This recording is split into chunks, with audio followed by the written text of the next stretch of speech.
अस्सलामुअलैकुम and welcome back to my vlog guys. Today I gonna tell you that कि जब मेरा बच्चा सो रहा होता है तो मैं किस तरह काम करती हूँ। जब तक वो जाग रहा होता है तो मुझे कुछ भी नहीं करने देता। ऑब्वियसली सारे बच्चे ऐसे वहाँ को तंग करते हैं। टाइम इतना अप हो गया था और मेरे भी सारे बर्तन भी वैसे ही पड़े थे यार, मुझे बहुत ज़्यादा टेंशन हो रही थी। तो मैंने कहा टेंशन लेने से कुछ नहीं होगा, चलो फटाफट जल्दी से हम बर्तन धोते हैं और फिर बाकी काम भी करते हैं। आजकल के जो बच्चे हैं ना बहुत ज़्यादा तेज़ हो गए यार। हम तो अपने ज़माने में बहुत ज़्यादा शरीफ होते थे, हमने तो किसी को तंग ही नहीं किया। और ये बच्चे ये तो अलग ही मखलूक है, समझ नहीं आ रही कौन सी धरती से ये लोग आ गए। ज़रा सा इधर उधर हो जाओ तो भी इनको मसला, इनके साथ बैठे रहो तो भी इनकी दीदी खत्म नहीं होती। पर समझ नहीं आती आजकल की माएँ करे तो करेगा इन लोगों की। खैर पर होते ही इतने क्यूट है कि इनको डांटने को भी दिल नहीं करता और ना ही कुछ कहने को दिल करता है। जल्दी से मैंने वाइंड अप किया हर चीज़। अब मुझे रिकॉर्डिंग भी नहीं करे दे रहा बाय द वे, मेरे पास आके खड़ा हो गया और मेरी बातों को गौर गौर से सुन रहा है कि मम्मा कह क्या सारा घर साफ हो लेकिन किचन साफ ना हो तो मजा ही नहीं आता। औरत के सर पे बहुत बड़ी टेंशन होती है कि किचन मेंटेन होना चाहिए वरना सारी घर की लुक बेकार लग रही होती है। किचन साफ करने के अलावा भी मेरे पास बहुत सारे काम थे मगर मैं आज सिर्फ किचन ही साफ करने लगी हूँ क्योंकि रात बहुत हो चुकी है और मुझे नींद भी बहुत ज्यादा आ रही है और मैं बहुत थक चुकी थी। अब आप सोच रहे होंगे कि दिन भर बर्तन क्यों नहीं धोए। मेरे बेटे की तबीयत इतनी ज्यादा खराब है कि वो मुझे गोदी से 1 मिनट नहीं हिलने दे रहा, तो मुझे समझ ही नहीं आती कि और ना ही किसी की हेल्प ले सकी। तो इस वजह से भी मैंने डिसाइड किया कि मैं रात को बर्तन धो के ही सो जाती हूँ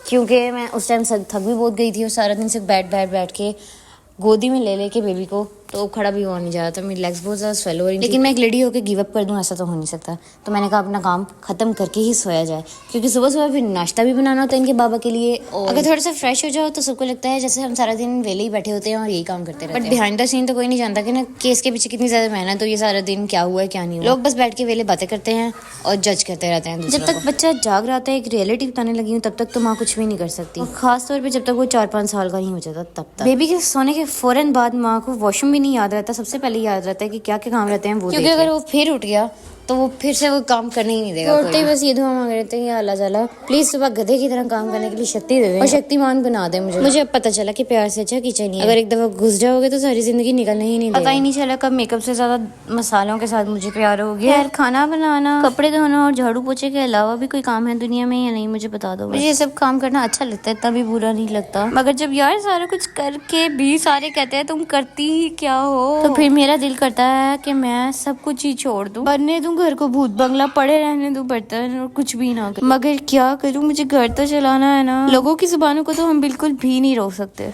अब मैंने बर्तन वगैरह धो लिए और मैं फ्री हो गई। बीच में मैंने 36 चक्कर वैसे बेबी के पास लगा लिए कि वो उठा तो सब्र का फल बहुत मीठा होता है और हम औरतें सब्र करते करते ही सारी जिंदगी इस तरह गुजार देती हैं। इसीलिए जो आज है उसको एंजॉय करना सीखो। लोगों की बातों पे बिल्कुल भी ध्यान ना दें और अपने ऊपर फुल फोकस करें। मेरा बेबी इसमें बिल्कुल फीलिंग है। ज्यादा से ज्यादा टाइम अपने बच्चों की तरबियत में लगाएं। बेबी के लिए फुल कोशिश करती हूँ कि मैं उसे सारी चीजें सिखाऊं, अच्छी और बुरी सारी बातें बताऊं। मेरा बेबी माशाल्लाह सिर्फ 10 मंथ्स का हो जाए। यहाँ पे मेन जॉब सिर्फ एक ही है कि पेशेंस रखा जाए और जब वो तंग कर रहा होता है तो बिल्कुल ओवर रिएक्ट ना किया जाए क्योंकि बच्चों की यही एज सीखने वाली होती है। मैं फुल कोशिश करती हूँ कि उसको अच्छी सी अच्छी बातें बताऊं, उसके साथ अच्छी एक्टिविटीज करूँ। वो जो चीज देखेगा सुनेगा वो वही अडॉप्ट कर लेगा हमेशा के लिए। इसलिए मैं और मेरे हस्बैंड फुल कोशिश करते हैं कि हम उसके सामने नाइस टॉक करें। अगर हमारे कोई पर्सनल इश्यूज हैं तो उनको साइड पे सॉल्व करें। आज के लिए इतना ही, मिलते हैं आपसे नेक्स्ट व्लॉग में। मैं बहुत थक चुकी हूँ और अब मैं जाने सोने। Thank you so much for watching guys. Cooking करना बिल्कुल भी आसान नहीं है, so please guys do subscribe to my channel and support. आपकी थोड़ी सी सपोर्ट से मेरी बहुत ज्यादा हौसला अफजाई होती है और मुझे बहुत अच्छा लगता है और मैं चाहती हूँ कि मैं आपके साथ अपनी डेली रूटीन शेयर, लेकिन बेबी के बाद मेरी रूटीन बहुत ज्यादा टफ हो गई है, इस वजह से मैं आपसे जरूर शेयर करूंगी। Thank you so much. Allah Hafiz.